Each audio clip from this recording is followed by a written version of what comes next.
আজকের সকালটা বেশ সুন্দরভাবে শুরু হয়েছিল আমার, মানে মঙ্গলবার। তো এবারে না আমার মা বিপত্তারিণী করতে পারেনি। যার জন্য আমিই পুজো দিতে চলে গেছিলাম হচ্ছে আদ্যাপীঠে। আর আমি কিন্তু একটু বৃষ্টিতে ভিজে, ভিজেই গেছি গাড়ি নিয়ে। আর এতে খুব একটা লাইন ছিল না। আর অনেকদিন পর আদ্যাপীঠে গেলাম। বেশ ভালো লাগছিল। বেশিরভাগ দক্ষিণেশ্বর যাওয়া হয়। আ আদ্যাপীঠে খুব একটা আসা হয় না। কিন্তু আদ্যাপীঠে এবারে গিয়ে ভীষণ ভালো লাগলো। তারপর আমি গাড়ি রেখেছিলাম। তো পুজো দিয়ে গাড়িটা নিয়ে তারপর বাড়ি চলে এলাম। আর বাড়ি এসে না খুব খিদে পেয়ে গেছিল। সত্যি কথা বলতে আমি একদম ফাস্টিং রাখতে পারি না। তো সকালবেলা বাড়ি এসে আগে দই চিড়ে খেলাম। দেন দুপুরবেলা লাঞ্চে ছিল লুচি, আলুর দম, ছোলার ডাল আর সুজি। প্রত্যেকটা খাবার খেতে খুব ভালো ছিল। আর তারপর সন্ধ্যাবেলা গেলাম একটু কম্পিউটার ক্লাস ৩ জনে মিলে। দেন বাড়ি এসে রেডি হয়ে বেরিয়ে গেলাম একটু অমিতের সাথে এদিক ওদিক ঘুরতে। তোমরা তো জানোই বেলঘড়িয়া রথতলায় মেলা চলছে। তো ওখান থেকে আমরা চলে এলাম ওইজন্য লেক ভিউতে, যেহেতু ওখানটা খুব ভিড় ছিল। ১ম এ আমি খেলাম একটু চা আর ও নিয়েছিল চিকেন মোমো।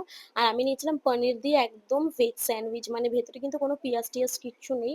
তো খেয়ে-দেয়ে তারপরেই বাড়ি চলে এলাম। তো আজকের দিনটা এভাবেই কাটালাম।